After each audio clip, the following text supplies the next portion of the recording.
اور آپ نے دیکھا ہوگا بعض اوقات ایک بچہ اونٹوں کی ایک قطار لے کے چل رہا ہوتا ہے، وہ سب اس کے پیچھے پیچھے جا رہے ہوتے ہیں. تو یہ سب کچھ اللہ کا احسان ہے. سخر لنا ھذا، اس نے اس کو ہمارے لیے مسخر کیا. وما كنا له مقرنین، اور ہم ان کو قابو میں لانے والے نہ تھے. مقرن جو ہے یہ اقران سے ہے. اقران کا معنی ہوتا ہے اپنے حریف پہ غلبہ پانا اور اس کو مطیع کرنا، یعنی انسان کو پوری نیاز مندی کے ساتھ اپنے رب کے حضور اعتراف کرنا چاہیے کہ یہ اللہ کا احسان ہے کہ اس نے یہ سب ہمارے قابو میں دیا، ورنہ ہم اس قابل نہ تھے کہ خود سے کر سکتے. اب گھوڑے اور اونٹ وغیرہ کے لیے تو آپ کہہ سکتے ہیں کہ اللہ تعالیٰ نے قابو کیا اور گاڑی کا اسٹیئرنگ تو ہمارے ہاتھ میں ہوتا ہے. لیکن بات یہ ہے اگر اللہ تعالیٰ لوہے کے اندر یہ صلاحیت پیدا نہ کرتا کہ وہ ہمارے ہاتھوں میں مڑے اور ہمارے بس میں ہو، وہ چاہتا تو اس کو اپنی مرضی دے دیتا، وہ کسی وقت ہاتھ نہ آتا، قابو نہ آتا. تو اگر ان چیزوں کا بھی کنٹرول ہمارے ہاتھ میں ہے تو یہ اس لیے کہ اللہ نے ان چیزوں کے اندر ایسے خواص پیدا کیے ہیں کہ وہ ہمارے بس میں ہو جاتی.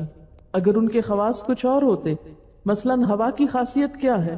پکڑ سکتے ہیں ہاتھ میں، قابو کر سکتے؟ نہیں کر سکتے. یہ خاصیت ان مشینی سواریوں کے اندر بھی کس نے رکھی؟ اللہ نے رکھی. اس لیے ہم اس قابل ہوتے ہیں کہ ان کو کنٹرول کر سکیں. اور پھر ساتھ یہ بھی یاد رکھو وَإِنَّا إِلَىٰ رَبِّنَا لَمُنْقَلِبُونَ، اور بے شک ہم اسی کی طرف لوٹ کر جانے والے ہیں، پلٹ کر جانے والے ہیں. یعنی ہر موقع پر جب تم سواری کرو تو صرف دنیا کی منزل کو یاد نہ رکھو بلکہ اس کے ساتھ ساتھ آخرت کی منزل کو بھی یاد رکھو، اس کٹھن ترین سفر کو بھی یاد رکھو جو ہر حال میں پیش آنا ہے. یعنی کسی سواری پہ بیٹھ کے ہمیں صرف اتنا یاد نہیں ہونا چاہیے کہ اب ہم الہدا جا رہے ہیں اور اب ہم گھر جا رہے ہیں اور اب ہم فلاں شہر جا رہے ہیں. نہیں، ہر سواری کے موقع پر یہ لازماً یاد رکھو کہ ہمیں اللہ کی طرف بھی اسی طرح ایک دن جانا ہے. ایک دن ہماری سواری اسی طرح قبرستان کی طرف بھی جائے گی، اس کی طرف بھی پلٹنا ہے. دنیا کی یہ زندگی ایک سفر کی طرح ہے، ایک کٹھن سفر، اور اس سفر کا بھی ایک اینڈ ہے، ایک منزل ہے. تو سفر پر روانہ ہوتے ہوئے ہمیشہ آخرت کو یاد رکھو، اس کو نہ بھولو.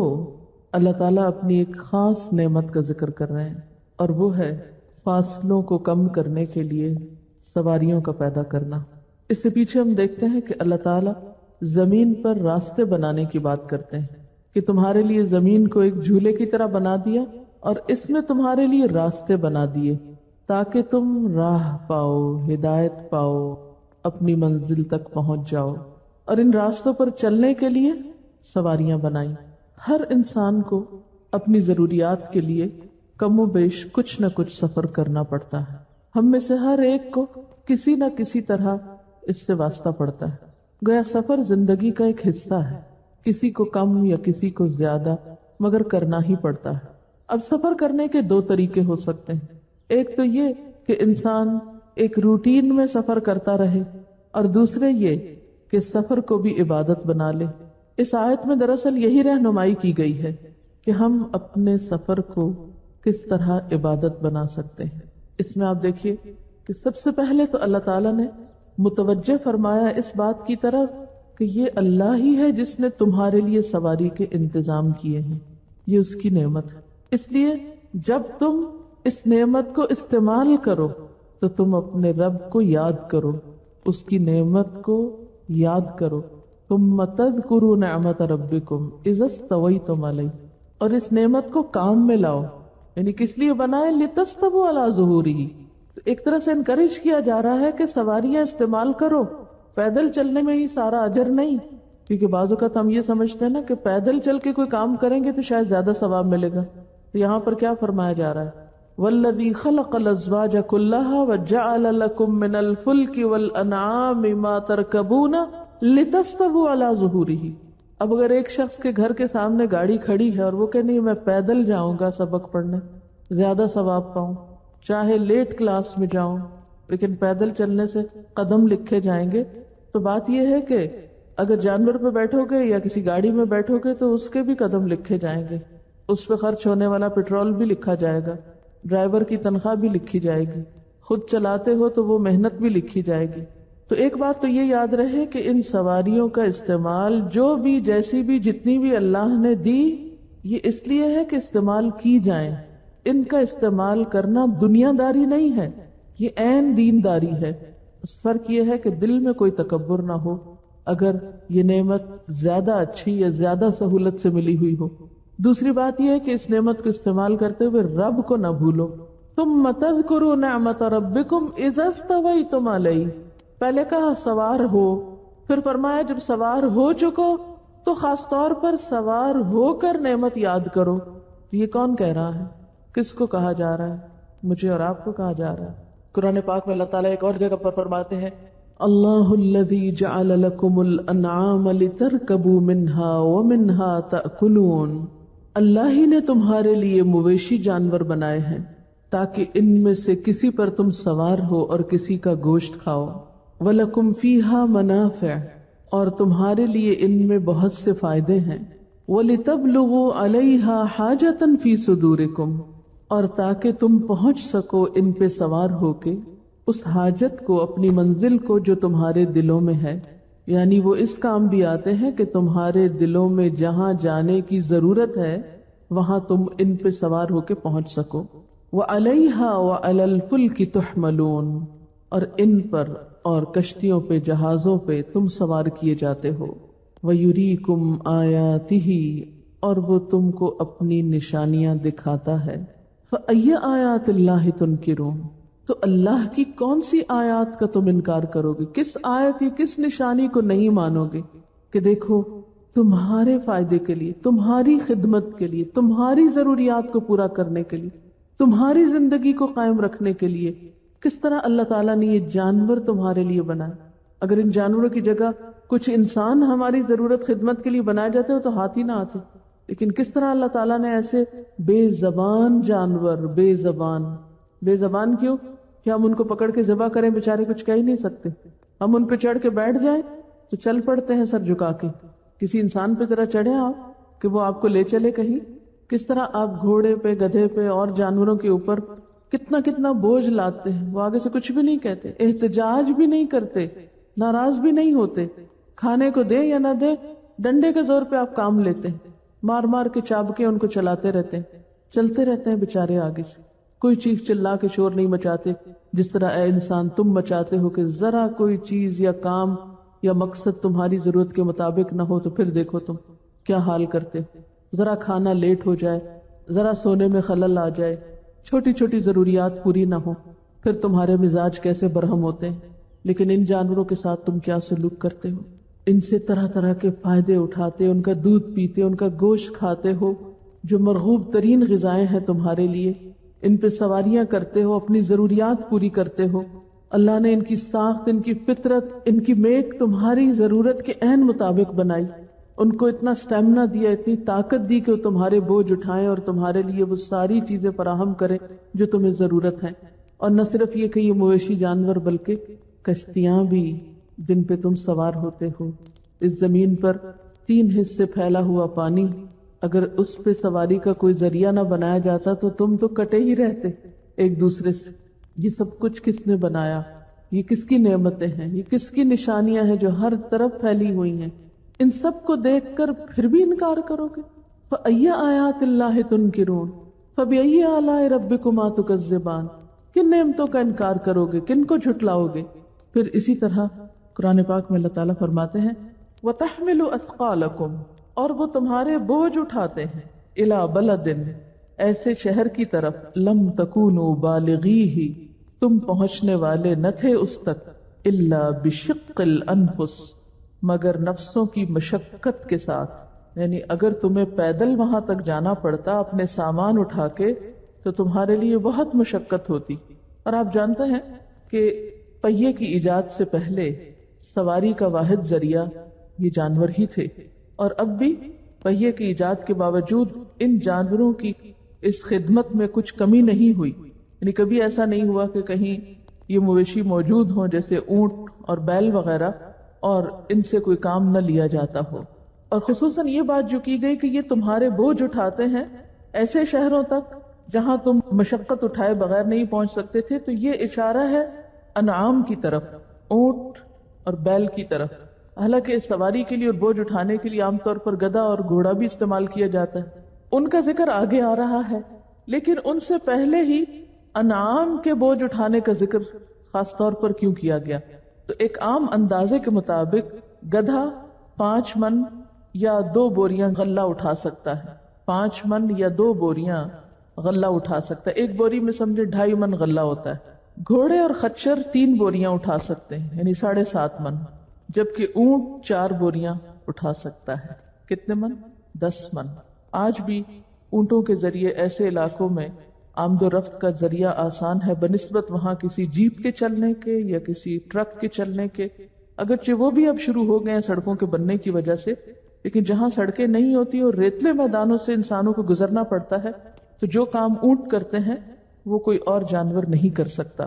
فرمایا کہ ایسے شہروں الا بلدن، ایسے شہروں تک جن تک تم مشقت کے بغیر نہیں پہنچ سکتے. تو پھر خصوصی طور پر کچھ ایسے علاقوں کا ذکر ہے یہاں پر جہاں شاید قیامت تک انسان ایسے مویشیوں کا محتاج رہے گا اپنے سامان اٹھانے اور سواری کرنے میں. ان ربکم لرؤوف الرحیم، بے شک تمہارا رب شفقت کرنے والا مہربان ہے جس نے تمہارے لیے یہ انتظام کر دیا، ورنہ اگر یہ سب کچھ تمہیں خود کرنا پڑتا تو کتنی مشکل ہوتی. والخیل والبغال والحمیر، اور گھوڑے اور خچر اور گدھے یہ کیوں پیدا کیے؟ لترکبوہا، تاکہ تم ان پہ سواری کرو. وزینہ، اور زینت بھی ہے ان میں، خوبصورتی کا سامان بھی ہے. وَيَخْلُقُ مَا لَا تَعْلَمُونَ، اور وہ پیدا کرے گا جو تم نہیں جانتے. اللہ تعالیٰ اپنی قدرت کی کچھ اور نشانیوں پر غور و فکر کرنے کے لیے دعوت دے رہے ہیں کہ ہم نے یہ تمہارے لیے سواری کے جانور پیدا کیے ہیں، اور یہاں ان کے کھانے کا ذکر نہیں.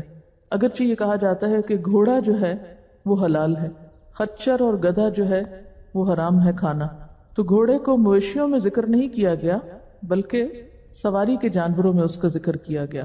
یعنی ایک صحیح حدیث سے گھوڑے کی حلت ثابت ہے. حضرت جابر روایت کرتے ہیں کہ نبی صلی اللہ علیہ وسلم نے گھوڑوں کا گوشت کھانے کی اجازت دی ہے. اذن فی لحوم الخیل، یہ بخاری کی روایت ہے. اسی طرح صحابہ کرام نے نبی صلی اللہ علیہ وسلم کی موجودگی میں خیبر اور مدینہ میں گھوڑا ذبح کر کے اس کا گوشت پکایا بھی اور کھایا بھی، اور آپ نے ان کو منع نہیں کیا. یعنی ایک طرح سے اس میں رخصت ہے، اجازت ہے. لیکن اسے خوراک کے لیے استعمال کیوں نہیں کرتے یا عام طور پر اس کا رواج کیوں نہیں؟ ایک بات تو یہ ہے کہ بعض علماء میں اس بارے میں اختلاف بھی ہوا ہے.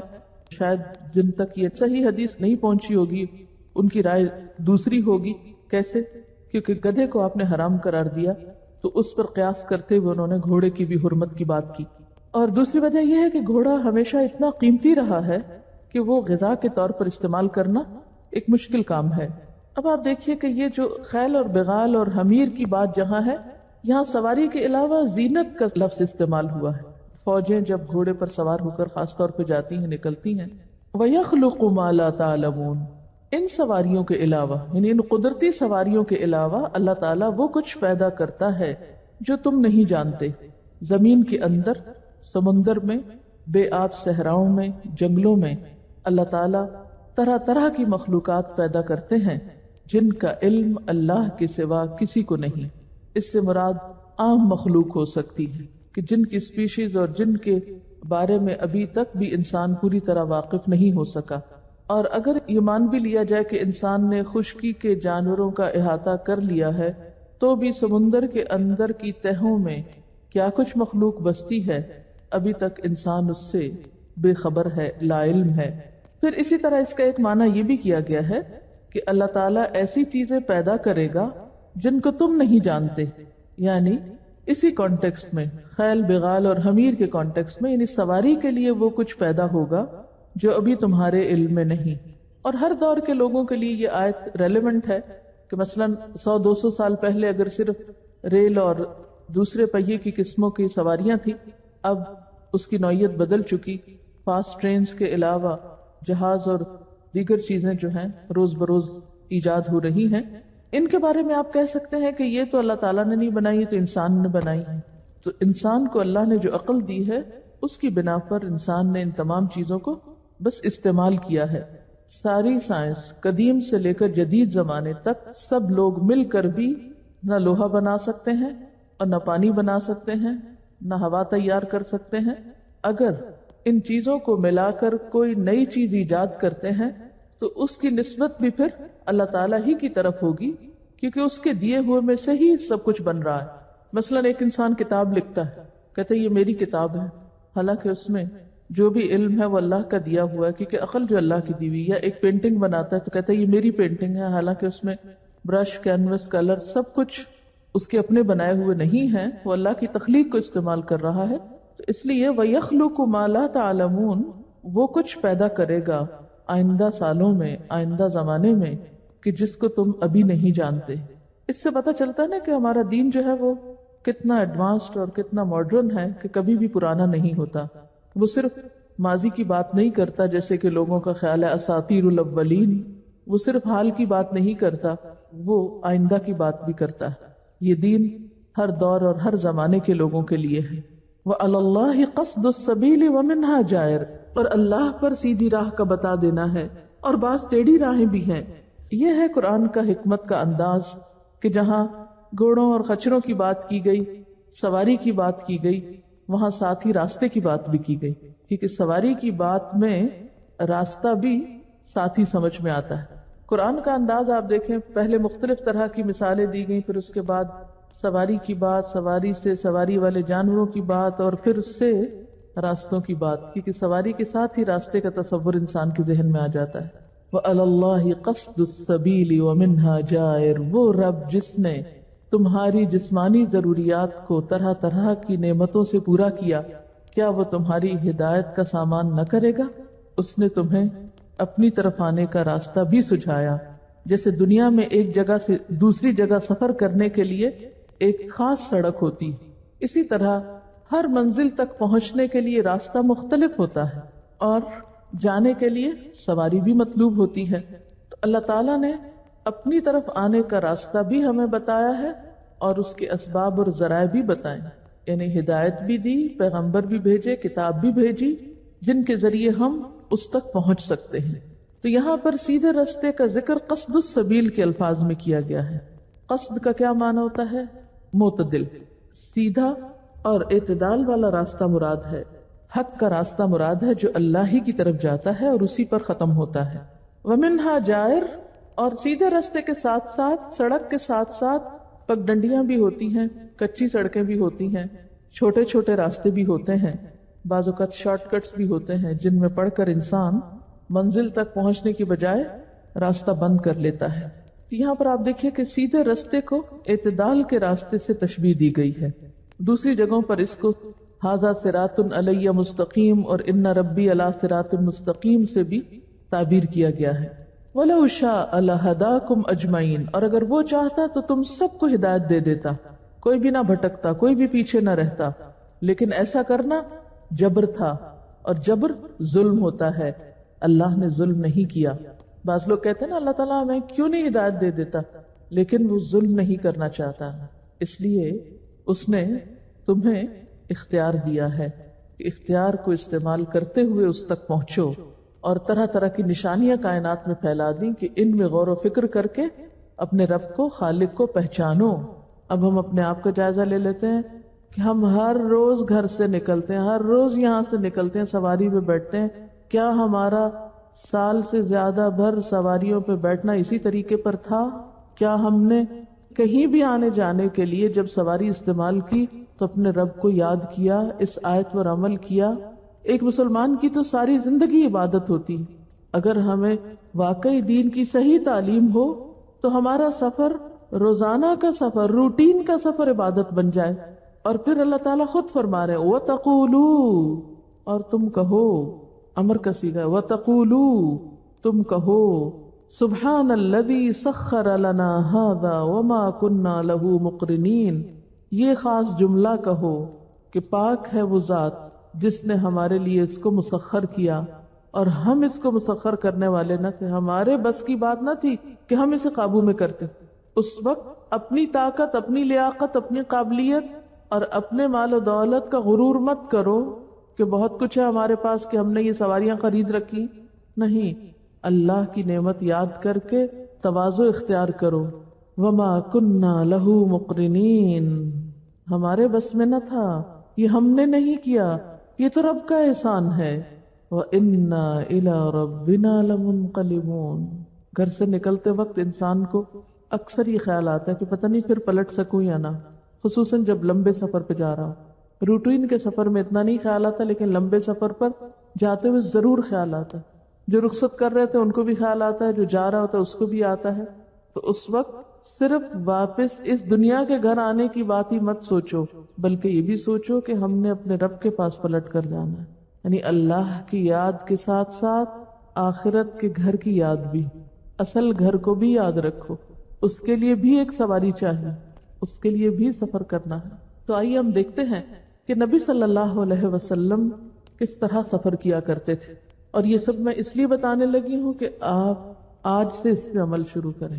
اس میں سے ہو سکتا ہے بہت سی باتیں آپ کرتے بھی ہوں، لیکن مجھے یقین ہے کہ بہت سی باتیں آپ کو پتہ نہیں بھی، کیونکہ میں نے بے شمار سفر کیا اور ہر سفر میں محنت کوشش سے نئی نئی چیزیں ڈھونڈتی تھی۔ اچھا سفر پہ جا رہی ہوں، کوئی اور چیز اور کیا۔ تو اب یہ مختلف اوقات کا جمع شدہ آپ کے سامنے ہے، ایک دن میں اس کو پلے باندھ لیں۔ سب سے پہلی بات تو یہ کہ ہمیشہ سفر کا مقصد سامنے رکھیں کہ کیوں کر رہے ہیں، کیا اللہ کی رضا کا سفر ہے یا نافرمانی کا، اطاعت میں سفر ہے یا گناہ میں۔ پھر اسی طرح یہ ہے کہ سفر کوئی اچھی چیز نہیں ہے۔ حضرت ابو ہریرہ سے روایت ہے کہ رسول اللہ صلی اللہ علیہ وسلم نے فرمایا، سفر عذاب کا ایک ٹکڑا ہے جو تمہارے مسافر کو اس کے کھانے پینے سونے سے روک دیتا ہے، یعنی تمہاری روٹین ڈسٹرب ہوتی ہے۔ پس جب تم میں سے کوئی اپنے سفر سے اپنا مقصود پورا کر لے تو اسے چاہیے کہ اپنے گھر لوٹنے میں جلدی کرے، یعنی بلا وجہ سفر نہیں کرنا چاہیے، ضرورت کے تحت ہی سفر ہونا چاہیے، یعنی سفر با مقصد ہونا چاہیے، مقصد پورا کرنے کے بعد فوراً گھر لوٹنا چاہیے۔ سفر شروع کرنے سے پہلے استخارہ کر لینا چاہیے، 2 نفل پڑھ کے استخارے کی دعا پڑھ لی جائے۔ استخارے کی دعا، اللہم انی استخیرک بعلمک وَأَسْتَقْدِرُكَ بِقُدْرَتِكَ وَأَسْأَلُكَ مِنْ فَضْلِكَ الْعَظِيمِ فَإِنَّكَ تَقْدِرُ وَلَا أَقْدِرُ وَتَعْلَمُ وَلَا أَعْلَمُ وَأَنْتَ عَلَّامُ الْغُيُوبِ اللَّهُمَّ إِن كُنْتَ تَعْلَمُ أَنَّ هَذَا الْأَمْرَ خَيْرٌ لِّي فِي دِينِي وَمَعَاشِي وَعَاقِبَةِ أَمْرِي فَاقْدُرْهُ لِي وَيَسِّرْهُ لِي ثُمَّ بَارِكْ لِي فِيهِ وَإِن كُنْتَ تَعْلَمُ أَنَّ هَذَا الْأَمْرَ شَرٌّ لِّي فِي دِينِي وَمَعَاشِي وَعَاقِبَةِ أَمْرِي فَاصْرِفْهُ عَنِّي وَاصْرِفْنِي عَنْهُ وَاقْدُرْ لِي الْخَيْرَ حَيْثُ كَانَ ثُمَّ أَرْضِنِي بِهِ۔ اے اللہ، میں آپ سے آپ کے علم کی بدولت بھلائی چاہتا ہوں، اور آپ کی قدرت کی برکت سے طاقت مانگتا ہوں، اور آپ سے بڑا فضل چاہتا ہوں، کیونکہ آپ طاقت رکھتے ہیں اور میں کمزور ہوں، اور آپ جانتے ہیں اور میں نادان ہوں، اور آپ چھپی ہوئی چیزیں بھی جانتے ہیں۔ الہی، اگر آپ کے علم میں میرا یہ کام بہتر ہے میرے لیے دین اور دنیا اور انجام کار میں، تو مقدر کر اس کو اور آسان کر اس کو میرے لیے، پھر مجھے بھی برکت عطا کر۔ اور اگر آپ کے علم میں یہ کام برا ہے میرے لیے دین اور دنیا اور انجام کار میں، تو دور کر دیجئے اس کو مجھ سے، اور دور کر دے مجھے اس سے، اور مقدر کر میرے لیے خیر جہاں کہیں ہو، پھر مجھے اس پر راضی کر دے۔ روانہ ہوتے وقت 2 رکعت نماز پڑھ کر اللہ سے مدد مانگنی چاہیے۔ کسی کا کوئی حق یا امانت دینی ہو تو اس کی ادائیگی کرنی چاہیے۔ سفر زیادہ لمبا ہو یا زیادہ عرصے کے لیے ہو تو وصیت بھی کر دینی چاہیے۔ روانگی سے قبل اہل و عیال کا خرچ مہیا کر کے جانا چاہیے، ان کی ضروریات پوری کر کے نکلنا چاہیے۔ پھر اسی طرح تنہا سفر سے پرہیز کریں، یعنی بالکل آل الون نہیں نکلیں، اور گروپ کی شکل میں نکلیں، کم از کم 2 لوگ ہوں، اور ایک کو اپنا امیر مقرر کر لیں، یعنی جب بھی گروپ ہو تو ایک شخص میر کارواں ہو جو سارے امور کا ذمہ دار ہو۔ پھر اسی طرح یہ ہے کہ رخصت کرتے وقت دعا کریں اور اپنے لیے بھی دعا کی درخواست کریں، کیونکہ مسافر کی دعا قبول ہوتی ہے۔ نبی صلی اللہ علیہ وسلم نے فرمایا 3 دعائیں مقبول ہیں جن کی قبولیت میں شک نہیں: مظلوم کی دعا، مسافر کی دعا، باپ کی اپنی اولاد کے خلاف دعا یعنی بد دعا۔ حضرت عمر بن خطاب فرماتے ہیں کہ میں نے نبی صلی اللہ علیہ وسلم سے عمرے کے لیے اجازت مانگی تو آپ صلی اللہ علیہ وسلم نے اجازت مرحمت فرما دی اور فرمایا، اے میرے پیارے بھائی، اپنی دعا میں ہمیں نہ بھولنا۔ حضرت عمر کہتے ہیں کہ یہ آپ نے ایسا کلمہ ارشاد فرمایا کہ اس کے بدلے مجھے ساری دنیا بھی مل جائے تو مجھے خوشی نہ ہو. کہ آپ نے مجھے کہا کہ دعا کرنا میرے لیے. پھر اسی طرح سفر میں اپنی ضرورت کی اشیاء ساتھ رکھنی چاہیے کہ پریشانی نہ ہو اور سوال سے بھی بچ جائیں. نبی صلی اللہ علیہ وسلم سفر کے لیے جمعرات کے دن پسند فرماتے.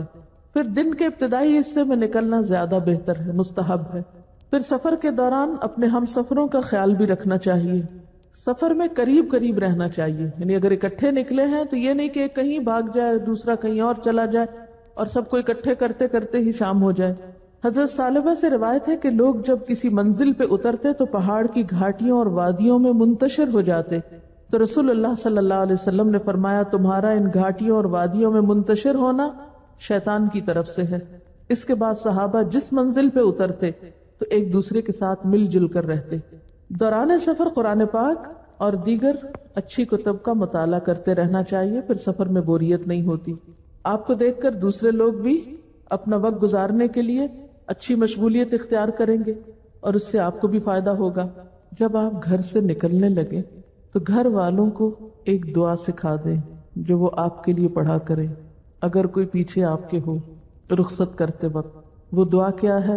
استودع اللہ دینک و امانتک و خواتیم عملک. میں تیرے دین اور تیری امانت اور تیرے آخری عمل کو اللہ کے سپرد کرتا ہوں. مثلاً آپ بچوں کو اسکول کے لیے بھیج رہے ہیں تو آپ پڑھ سکتے ہیں ان کے لیے، لیکن یاد کرنی پڑے گی نا. اور بچے بھی ماں باپ کو سلام کر کے نکلیں گے تو دعا لیں گے نا، اور ماں باپ بھی سو کے اٹھیں گے اور انہیں رخصت کریں گے تو دعا دیں گے نا. نیکی کمانا آسان تھوڑی ہے. غفلت کی نیندیں سوئیں اور عبادت ہو جائے خود ہی خود، یہ نہیں ہوتا. تو گھر والے مسافر کو دعا دیں استودع اللہ دینک و امانتک و خواتیم عملک. اگر توفیق ہو تو ایک دعا اور پڑھ لیں. زودک اللہ التقوی وغفر ذنبک ویسر لک الخیر حیث ما کنت. اللہ تقوی کو تیرا زاد راہ بنائے، تیرے گناہ بخش دے اور تو کہیں بھی ہو تیرے لیے بھلائی کو آسان کر دے. اور اگر توفیق ہو تو ایک اور بھی پڑھ لیں. زودک اللہ التقوی ووجہک فی الخیر وکفاک الہم. اللہ تقوی کو تیرا زاد راہ بنائے، بھلائی کی طرف تیرا رخ کرے اور تجھے فکروں سے بچائے. مسافر کے روانہ ہونے کے بعد اس کے لیے دعا کریں، یعنی چلا گیا اب بعد میں بھی دعا کریں. اللہم اطوی لہ البعد وہون علیہ السفر. اے اللہ اس کے لیے مسافت کی دوری گھٹا دے، یعنی سفر چھوٹا کر دے اور اس پر سفر آسان کر دے. اب جانے والا یا روانہ ہونے والا یا رخصت ہونے والا بھی گھر والوں کو دعا دے. کیا؟ استودعکم اللہ الذی لا تضیع ودائعہ. میں تمہیں اللہ کے سپرد کرتا ہوں جس کے سپرد کی ہوئی امانتیں سلامت رہتی ہیں. مثلا آپ خود گھر سے نکل رہے ہیں، پیچھے بچے ہیں اور لوگ ہیں گھر میں، تو ان سب کے لیے کیا دعا ہوگی؟ استودعکم اللہ الذی لا تضیع ودائعہ.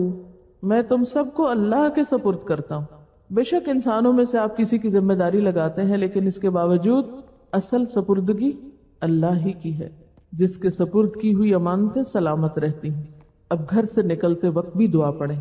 بسم اللہ توکلت علی اللہ لا حول ولا قوت الا باللہ.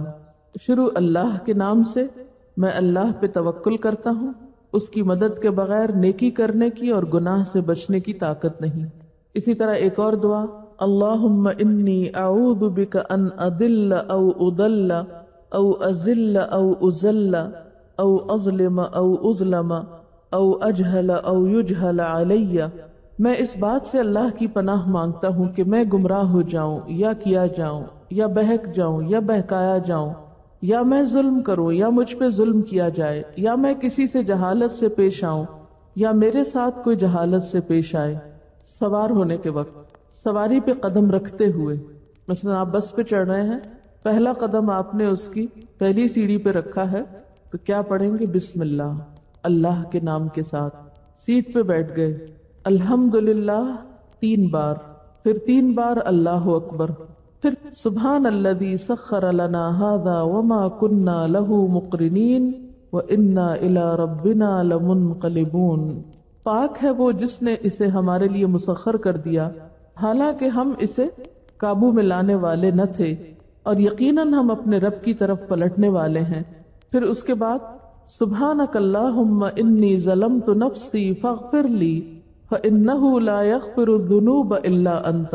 پاک ہے تو اے اللہ، یقیناً میں نے اپنی جان پہ ظلم کیا، پس مجھے بخش دے، کیونکہ بے شک تیرے علاوہ گناہوں کو کوئی نہیں بخش سکتا. حضرت علی رضی اللہ تعالیٰ عنہ فرماتے ہیں کہ ایک مرتبہ رسول اللہ صلی اللہ علیہ وسلم نے بسم اللہ کہہ کر رکاب میں پاؤں رکھا، پھر سوار ہونے کے بعد فرمایا الحمدللہ، پھر سبحان الذی سخر لنا ھذا، پھر 3 مرتبہ الحمدللہ اور 3 دفعہ اللہ اکبر کہا، اور پھر فرمایا سبحانک لا الہ الا انت قد ظلمت نفسی فاغفر لی. اس کے بعد آپ ہنس دیے. میں نے پوچھا یا رسول اللہ آپ ہنسے کس بات پہ؟ صلی اللہ علیہ وسلم فرمایا بندہ جب رب اغفر لی کہتا ہے تو اللہ تعالیٰ کو اس کی یہ بات بہت پسند آتی ہے. وہ فرماتا ہے کہ میرا یہ بندہ جانتا ہے کہ میرے سوا مغفرت کرنے والا اور کوئی نہیں ہے. پھر سفر شروع کرتے وقت گاڑی چل پڑی. اللہم انا نسألک فی سفرنا ھذا البر والتقوى ومن العمل ما ترضى اللہم ہون علینا سفرنا ھذا واطو عنا بعدہ اللہم انت الصاحب فی السفر والخلیفۃ فی الاہل اللہم انی اعوذ بک من وعثاء السفر وکآبۃ المنظر وسوء المنقلب فی المال والاہل. اے اللہ بے شک ہم آپ سے اپنے اس سفر میں نیکی، تقوی اور ایسے عمل کا جس سے آپ راضی ہو جائیں سوال کرتے ہیں. اے اللہ ہمارے لیے ہمارے اس سفر کو آسان بنا دے، اس کے فاصلوں کو کم کر دے. اے اللہ اس سفر میں آپ ہی ہمارے ساتھی ہیں اور ہمارے گھر والوں کے محافظ ہیں. اے اللہ بے شک میں اس سفر کی مشقت سے، تکلیف دہ مناظر سے اور اپنے مال اور اہل خانہ کی طرف برائی کے ساتھ لوٹنے سے آپ کی پناہ مانگتا ہوں. یعنی جب میں واپس جاؤں تو سب خیر ہو، پیچھے جس کو بھی چھوڑ کے آیا ہوں سب بحفاظت رہے. اسی طرح اگر آپ بحری جہاز یا کشتی پہ سوار ہوں تو بسم اللہ مجریہا و مرساہا ان ربی لغفور الرحیم. ترجمہ ہے اللہ کے نام سے اس کا چلنا اور ٹھہرنا ہے، بے شک میرا رب بخشنے والا بہت مہربان ہے. اور مسند ابی اعلی میں آتا ہے کہ وما قدر اللہ حق قدرہ، اور انہوں نے اللہ کی جیسی قدر کرنی چاہیے تھی ویسی قدر نہیں کی. ساتھ پڑھا جا سکتا ہے. پھر دوران سفر بلندی پہ چڑھتے ہوئے، جیسے کسی برج پہ چڑھ رہی گاڑی یا جہاز اوپر کو جا رہا ہے تو اللہ اکبر. بلندی سے نیچے اترتے ہوئے سبحان اللہ. ناپسندیدہ چیز پیش آنے پر، کبھی ایسا ہوتا ہے نا کہ آپ جا رہے ہوتے ہیں راستے میں کسی کا خدا نخواستہ ایکسیڈنٹ دیکھ لیتے ہیں، یا آپ کی گاڑی کو زور کا جھٹکا لگتا ہے، یا اچانک کوئی چیز آگے سے گزر جاتی ہے اور آپ تھرا جاتے ہیں کہ یہ کیا ہوا، تو اس وقت کچھ پڑھتے ہوتے ہیں. مسنون ہے الحمدللہ علی کل حال، ہر حال میں اللہ کے لیے تعریف ہے. باقی چیزیں بھی پڑھ سکتے ہیں لیکن سنت کو فالو کرنا بہرحال ایک اور چیز ہے، اس کا اپنا ایک اجر ہے، اس کی حکمت ہے. پھر اگر کوئی مصیبت میں مبتلا ہو، جیسے بعض اوقات یہاں سے آپ جاتے ہیں نا تو موڑ مڑتے ہیں تو بےچارے وہ ہاتھ کٹے ہوئے لوگ یا پریشان حال یا بیمار لوگ راستے میں بیٹھے، فقیر یا کوئی اور نظر آتے ہیں، پھر کیا پڑھتے ہیں؟ الحمدللہ الذی عافانی مما ابتلاک بہ وفضلنی علی کثیر ممن خلق تفضیلا. ہر قسم کی تعریف اس اللہ کے لیے ہے جس نے مجھے اس چیز سے عافیت دی جس میں تجھے مبتلا کیا ہے، اور فضیلت عطا فرمائی ہے مجھے بہت سوں پر اپنی مخلوق میں سے فضیلت عطا فرمانا. پھر بعض اوقات خوش کن چیزیں بھی نظر آتی کہ اللہ کی قدرت کی چیزیں نظر آ جاتی ہیں. پھر کیا پڑھتے ہیں؟ سبحان اللہ اور الحمدللہ الذی بنعمتہ تتم الصالحات. سب تعریف اللہ کے لیے ہے جس کی نعمت سے اچھے کام مکمل ہوتے ہیں. پھر اسی طرح سفر میں پناہ مانگنے کی دعا، اللہم انی اعوذ بک من وعثاء السفر وکآبۃ المنقلب والحور بعد الکور ودعوۃ المظلوم وسوء المنظر فی الاہل والمال. اے اللہ میں تیری پناہ مانگتا ہوں سفر کی صعوبت اور تکلیف سے. بعض اوقات آپ تھکنے لگتے ہیں نا، تنگ آنے لگتے ہیں، اس وقت یہ پڑھ لیں. بری حالت میں واپسی سے اور نفع کے بعد نقصان سے اور مظلوم کی بد دعا سے اور اہل اور مال میں برا منظر دیکھنے سے. اگر سواری پھسل جائے تو کیا پڑھتے ہیں؟ خدا نہ خاصہ بعض اوقات وہ گاڑی گھسیٹ سی لگاتی ہے یا سلپ ہو جاتی ہے، بسم اللہ. اچھا اب اگر آپ اپنے شہر سے باہر ہیں، کہیں اور سفر کی حالت میں ہیں، تو اس وقت صبح کے وقت جو دعائیں پڑھی جاتی ہیں ان میں ایک خاص دعا ہے، سمع سامع بحمد اللہ وحسن بلائہ علینا ربنا صاحبنا وافضل علینا عائذا باللہ من النار۔ سن لیا سننے والے نے اللہ کی حمد اور اس کی نعمتوں کی خوبی کے اقرار کو، اے اللہ ہمارے ساتھ رہ اور ہم پر فضل کر، میں جہنم سے اللہ کی پناہ مانگتا ہوں۔ پھر سفر میں شام کی دعا، یعنی یہ تو صبح کی تھی، اب ایک شام کی بھی ہے، یا ارض ربی وربک اللہ اعوذ باللہ من شرکی وشر ما فیکی وشر ما خلق فیکی وشر ما یدب علیکی واعوذ باللہ من اسد واسود ومن الحیۃ والاقرب ومن شر ساکن البلد ومن والد وما ولد۔ اے زمین میرا اور تیرا آقا اللہ ہے، میں تیرے ظاہری اور باطنی شر سے، تیرے اندر اور باہر رہنے والی مخلوق کے شر سے اللہ کی پناہ مانگتا ہوں، شیر سے اور ہر چھوٹے بڑے سانپ سے، بچھو سے اور زمین کے رہنے والے بڑے چھوٹے کے شر سے خدا کی پناہ۔ کیونکہ سفر میں عام طور پہ انسان کو طرح طرح کے خوف اور توہمات اور پریشانیاں لاحق ہوتی ہیں، نیند نہیں آتی کیونکہ جگہ بدلتی، تو پھر انسان کہتا ہے یہاں کوئی کیڑے مکوڑے نہ ہوں یا کوئی آ نہ جائے اور پتہ نہیں کیا ہو جائے، توہمات آتے ہیں نا دل میں، ان سب سے بچنے کے لیے۔ پھر کسی جگہ ٹھہرنے پر یا منزل پہ پہنچ کر رب انزلنی منزلا مبارکا وانت خیر المنزلین، اے میرے رب مجھے بابرکت جگہ اتار اور آپ سب سے بہترین اتارنے والے ہیں۔ پھر ایک اور دعا، رب ادخلنی مدخل صدق واخرجنی مخرج صدق واجعل لی من لدنک سلطانا نصیرا، اے میرے رب مجھے سچائی کے مقام پہ داخل کر اور مجھے سچائی کے مقام ہی سے نکال اور اپنے پاس سے مجھے مددگار عطا فرما۔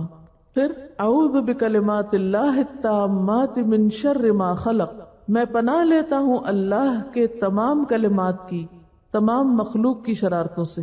یعنی ایک تو آپ صبح شام یہ دعا پڑھتے ہیں نا، لیکن جب آپ کسی نئی جگہ پر جائیں تو اس وقت بھی کسی نئے شہر میں کسی نئی جگہ پر، مثلاً آپ کسی کام سے کسی خاص دفتر میں گئے ہیں، آپ وہاں پہنچے ہیں تو آپ کو پتہ چلتا ہے جی وہ 10ویں فلور پہ دفتر ہے، تو آپ کو ایک ہال ساتھ ہے، اچھا میں وہاں جاؤں گی، پتہ نہیں وہاں کیا ہوگا، بچ کے بھی واپس آؤں کہ نہ۔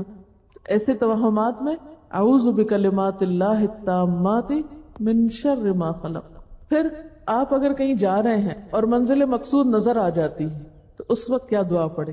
جیسے آپ کسی شہر میں انٹر ہونے لگے، وہ دور سے مینار نظر آ گئے، اللہم رب السماوات السبع وما اضللنا ورب الارضین السبع وما اقللنا ورب الشیاطین وما اضللنا ورب الریاح وما ذرینا نسألک خیر هذه القریة وخیر اہلها وخیر ما فیها ونعوذ بک من شرها وشر اہلها وشر ما فیها۔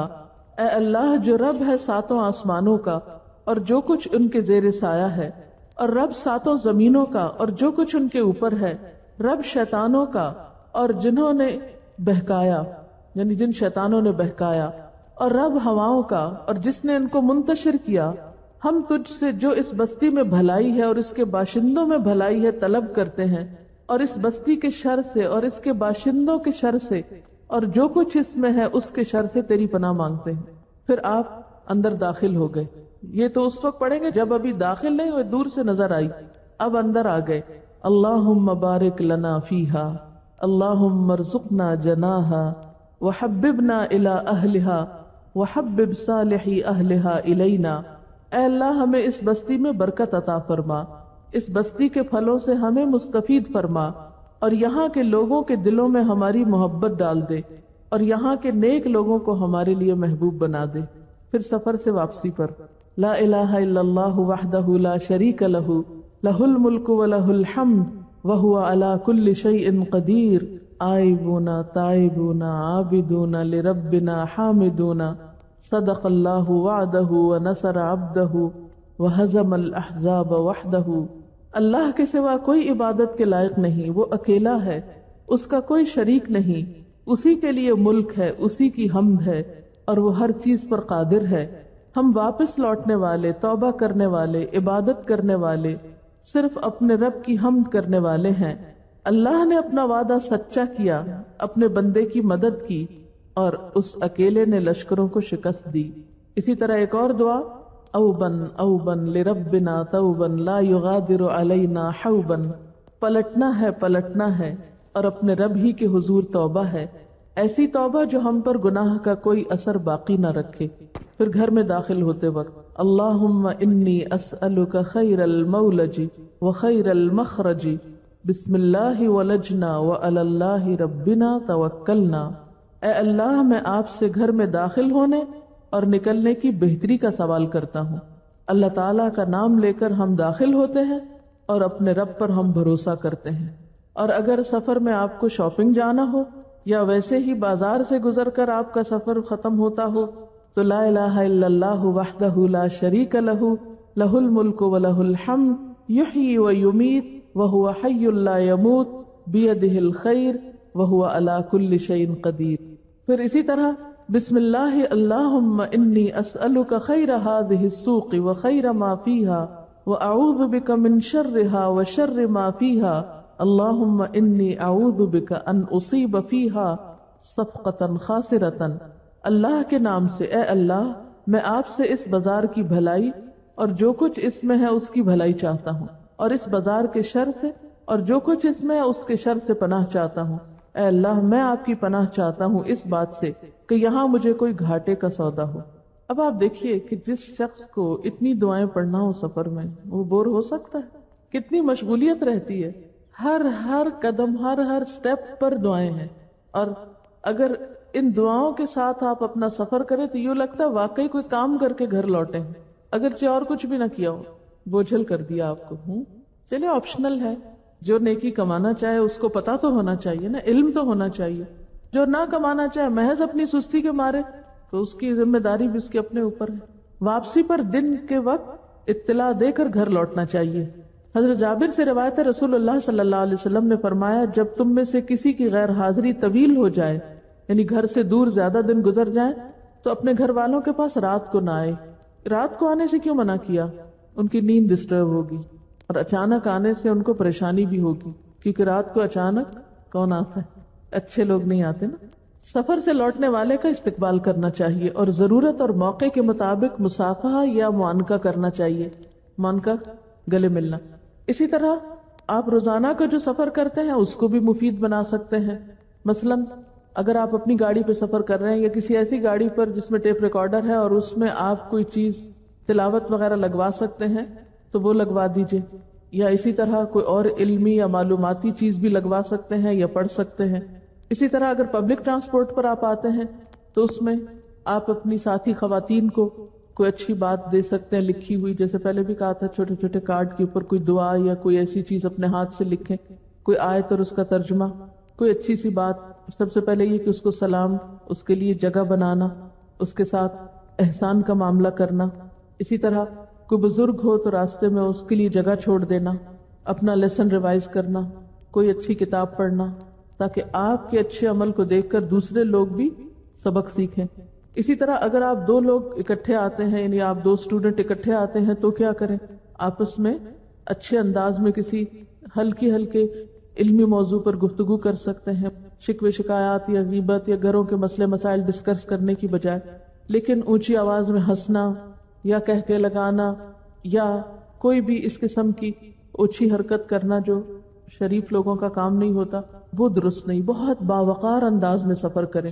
آپ کا راستے میں کھڑے ہونا، آپ کا چلنا، آپ کا چیزوں کو اٹھانا رکھنا، آپ کی نگاہیں، آپ کا سب کچھ لوگوں کی نظر میں ہوتا ہے، کیونکہ آپ ایک خاص لباس میں ہوتے ہیں، لوگوں کی خاص توجہ میں ہوتے ہیں، اجنبی لوگوں کی بھی اور اپنوں کی تو اور زیادہ. مثلا اگر آپ کسی اسکارف والی خاتون کو جاتے دیکھتے ہیں تو دیر تک دیکھتے رہتے ہیں، پہچاننے کی کوشش کرتے رہتے ہیں. پھر اگر اس میں کوئی ایسی چیز نظر آتی تو آپ کو بہت تکلیف ہوتی ہے کہ یہ کس طرح چل رہے ہیں سڑک. مثلا میں اگر دیکھوں راستے میں کسی کو تو مجھے بہت تکلیف ہوتی ہے بعض اوقات کہ اس طرح نہیں چلنا چاہیے تھا. یعنی جب ہم چلتے ہیں بعض اوقات ادھر دیکھتے ہیں ادھر دیکھتے ہیں، اور ٹھیک ہے راستہ مثلا سڑک پار کر رہے ہیں تو آپ دیکھیں گے دائیں بائیں، یا گاڑی ڈھونڈ رہے ہیں تو اس وقت تو دیکھیں گے، لیکن ہر وقت کچھ ڈھونڈتے ہوئے نظر نہ آئے یا کچھ دیکھتے ہوئے نظر نہ آئے. پھر اسی طرح آپ کے سفر میں اگر کچھ راستہ پیدل ہو، جیسے کسی بس سٹاپ سے اتر کے گھر جانا یا بس سٹاپ تک جانا، تو اس میں خاص طور پر آپ بہت محتاط رہیں کہ کتابیں بھی اٹھائی ہوئی ہیں آپ نے، حجاب بھی پہنا ہو، یہ نہیں ہوا سے اڑ کے کہیں جا رہا ہے اور آپ کچھ اور کر رہے ہیں. پھر اسی طرح خاص طور پر سڑک کراس کرتے ہوئے بہت احتیاط برتیں کہ دوسرے لوگ برہم ہو کے نہ گزریں کہ آپ نے راستہ بلاک کر دیا. پھر اسی طرح یہ ہے کہ راستے میں کچھ نہ کچھ تھوڑا بہت صدقہ خیرات کیا کریں. بعض اوقات گھر میں کچھ کھانے کی چھوٹی موٹی چیز فالتو رہ جاتی، فالتو سے مراد یہ کہ ہم نے کھا لیا، اب ضرورت نہیں، خواہ مخواہ بچا بچا کے فریج میں رکھیں گے، خراب کریں گے، پھینکیں گے. تو ان چیزوں کو آپ ساتھ رکھ سکتے ہیں. مثلا بریڈ بچ گئی ہے، کچھ سینڈوچ سا بنا کے ساتھ رکھ لیں. جیسے اپنے لیے لاتے ہیں، اگر راستے میں ایک کسی کو دے دیں، کسی ضرورت مند کو، مسکین کو، کسی اور کو آفر کر دیں. پھر اسی طرح کچھ اور کھانے پینے کی چیزیں جو آپ خود کھاتے ہیں تھوڑی سی بچا کے رکھ لیں. راستے میں کسی کو، جیسے گاڑی کھڑی ہوتی ہے یا کوئی اور مانگنے والے بے شمار آتے ہیں، تو ان کو بجائے پیسے دینے کے یا ڈانٹ ڈپٹ کرنے کے کچھ نہ کچھ کھانے پینے کی چیزیں بھی دے سکتے ہیں، کیونکہ بہترین صدقہ ہے. پھر اسی طرح یہ کہ اپنی نگاہیں بچا کر رکھیں غیر مردوں سے، حرام چیزوں سے. بڑے بڑے سائن بورڈ سے جہاں فحش تصویریں لگی ہوئی ہیں جس نے شہر کو ڈھانپ لیا ہے، یا فحش مناظر، ایسی چیزیں جو راستوں میں سیل ہو رہی ہیں جو بے حیائی کے زمرے میں آتی ہیں، ان سب چیزوں سے اپنی نگاہوں کو بچا کے معتدل چال سے چلتے ہوئے اپنا سفر جاری رکھیں. اسی طرح یہ ہے کہ اگر آپ ہی کے علاقے سے مثلاً آپ گاڑی پہ آتے ہیں، آپ کی کوئی اور بہن کسی اور ٹرانسپورٹ پہ آ رہی ہے، مصیبت میں ہے، آپ کو نظر آ رہی ہے پیدل چلتی ہوئی، تو اگر جان پہچان ہے تو اس کا آپ لفٹ بھی دے سکتے ہیں، ڈراپ کر سکتے ہیں. یہ بھی ایک بہترین صدقہ ہے، کسی کی مدد کرنا. پھر اسی طرح کچھ تسبیحات کا معمول بنا لیں، کچھ اپنے لیے عادت ڈال لیں جو بھی آپ کے لیے مناسب ہو. اس میں کسی چیز کی میں آپ کو پابند اس لیے نہیں کروں گی، آپ اپنی مرضی سے اپنے آپ کو کسی بھی چیز کا پابند کر لیں عادت کے طور پر، کیونکہ دین میں اپنی طرف سے کسی کو کسی چیز کا پابند کرنا جو ہے وہ بدعت میں شمار ہوتا ہے. آپ اپنے تسبیحات میں سے سبحان اللہ، الحمدللہ، استغفر اللہ، جو بھی آپ چاہیں جانے یا آنے کے وقت اس کو مقرر کر لیں. اسی طرح اگر آپ گاڑی خود چلا رہے ہیں تو پلیز سگنل نہیں توڑیں اور الٹے رستوں سے نہ آئیں، کسی کے لیے باعث مصیبت نہ بنے. راستے میں مقابلے نہ شروع کر دیں کہ اوورٹیک کرنے کے، کہ اس نے مجھے پیچھے کیا تو میں تو اب اس کو چھوڑوں گی نہیں، آگے ہی نکل کے دکھاؤں گی. اس قسم کی کوئی بھی چیز جو ہے وہ نہ ہو. آپ کو پتا ہے کہ جب لوگ جا رہے ہوتے ہیں تو وہ آس پاس کی گاڑی میں جب دیکھتے ہیں کوئی حجاب والی چلا رہی ہے یا بیٹھی ہوئی ہے تو پھر وہ پوری طرح متوجہ ہوتے ہیں کہ اب ان سے کون سی غلطی ہوتی ہے جسے ہم کسی مجلس میں کوٹ کریں کہ ہم نے دیکھے ہوئے حجاب والے. کیونکہ ہم سب سڑک پر دین کے نمائندوں کی حیثیت سے چلتے ہیں، ہمارا ایک ایک عمل جو ہے وہ دیکھا جا رہا ہوتا ہے. اگر ہم بس سٹاپ پہ کھڑے ہو کے انتظار کر رہے ہیں تو یہ نہیں کہ ایسی گپ شپ میں لگ جائیں اپنی ساتھیوں کے ساتھ یا ایسی کوئی حرکت کریں کہ جس سے دوسرے لوگ جو ہیں وہ بیزار ہو جائیں یا انہیں تکلیف ہو. پھر اسی طرح راستے میں غور و فکر بھی کیا جا سکتا ہے، اللہ تعالیٰ کی قدرت کی نشانیاں بھی دیکھی جا سکتی ہیں. اور اگر آپ دیکھیں کہ بہت سے ایسے مناظر ہیں جن کو دیکھنا محض آنکھوں کا گناہ ہے تو پھر آنکھیں بند کر کے اپنا سفر جاری رکھ سکتے ہیں. گاڑی میں عموماً اسی طرح کرتی ہوں، بیٹھتے ہی آنکھیں بند کر لیتی ہوں اور قرآن سنتی رہتی ہوں، اور جب یہاں آتی ہوں تو اس وقت عموماً کھولتی ہوں آنکھیں. بہت پرسکون سفر گزرتا ہے کیونکہ اتنی کوفتیں ہوتی ہیں مختلف غلط کام دیکھ کر کے پھر پڑھانے کے لیے مزاج خراب ہو جاتا ہے، طبیعت اندر سے برہم ہونے لگتی ہے نا بعض اوقات. لیکن آپ مجھے نہیں فالو کریں، آپ اپنے طریقے کو دیکھیں، جو بھی آپ کو سوٹ کرتا ہو اسے آپ اختیار کر سکتے ہیں. یعنی اپنی نگاہ عبرت رکھیں، کیونکہ یہ اللہ کی نعمتوں میں سے بڑی نعمت ہے کہ کسی کو نگاہ عبرت میسر آ جائے. اسی طرح لفٹ کا استعمال، بعض اوقات لفٹ میں ہم داخل نہیں ہوتے، ایک دوسرے کے انتظار میں وقت ضائع کرتے ہیں. اچھا بعض اوقات داخل ہوتے ہیں تو رستے میں کھڑے ہو جاتے ہیں. اس بات کی مجھے کبھی سمجھ میں نہیں آئی کہ ہم داخل ہوتے کیوں نہیں چپک جاتے دیوار کے ساتھ، کیوں نہیں پیچھے آتا. ہو سکتا ہے کسی اور کو بھی آنا پڑے، اور اگر کوئی اور نہیں بھی آ رہا تو بیچ میں کھڑے ہونے کی بجائے ایک طرف کھڑے ہونا زیادہ بہتر ہے. یعنی ہمیں پتا ہوتا ہے کہ اور لوگ آنے والے ہیں لیکن ہم ان کو جگہ نہیں دیتے، ہم خود نہیں سمٹتے، ان کے لیے جگہ نہیں بناتے، جہاں پاؤں رکھا وہیں کھڑے ہو گئے. بعض اوقات دوسروں کو دھکیل رہے ہوتے ہیں بھی پیچھے ہو جاؤ اور جگہ بناؤ. بعض اوقات ایسا ہوتا ہے لفٹ میں جگہ ہوتی ہے، لفٹ والا روک کے کھڑا ہے کہ آپ آ جائیں اور آپ آ نہیں رہے. بعض اوقات آپ دکان پہ مشغول ہیں اور دوسرے کو کہتے ہیں اچھا میں آ رہی ہوں، اور لوگ انتظار کر رہے ہیں اور آپ کتابیں پڑھ رہے ہیں وہاں کھڑے ہو کے. تو یہ چند چیزیں جو ہیں یہ دوسروں کے لیے اذیت کا باعث بنتی. اگر آپ کو کوئی بھی اور کام کرنا ہے تو اپنے انتظار میں دوسروں کو روک کے نہ رکھیں. تو ان چیزوں سے بھی پرہیز کرنا چاہیے کیونکہ ہمارے سفر کا آغاز دروازے سے باہر نکلتے ہی شروع ہو جاتا ہے. ہم میں سے ہر شخص جب تک خود نہیں غور کرے گا کہ میری ذات سے کسی کو تکلیف تو نہیں پہنچ رہی، اس وقت تک اصلاح نہیں ہو سکتی جب تک ہم خود اپنی اپنی ذمہ داری نہ لیں. تو یہ بے حد ضروری ہے. اسی سے اخلاق اور دین بنتا ہے. یہ چھوٹی چھوٹی باتیں ہی دراصل دین ہے. اسی لیے فرمایا ثم تذکروا نعمت ربکم. لیکن ہم میں سے کتنے لوگ اس نعمت کو یاد کرتے ہیں. اللہ تعالیٰ ہم سے مطالبہ کر رہے ہیں یاد کرو اس نعمت کو، لیکن ہم واقعی نہیں یاد کرتے، نعمت نہیں سمجھتے، اور اسی لیے پھر ذکر بھی نہیں کرتے، اس پہ بیٹھ کے گپ شپ لگاتے رہتے، غفلت سے سفر کرتے ہیں. وآخر دعوانا ان الحمد للہ رب العالمین. سبحانک اللہم وبحمدک نشہد ان لا الہ الا انت نستغفرک ونتوب الیک. والسلام علیکم ورحمۃ اللہ وبرکاتہ.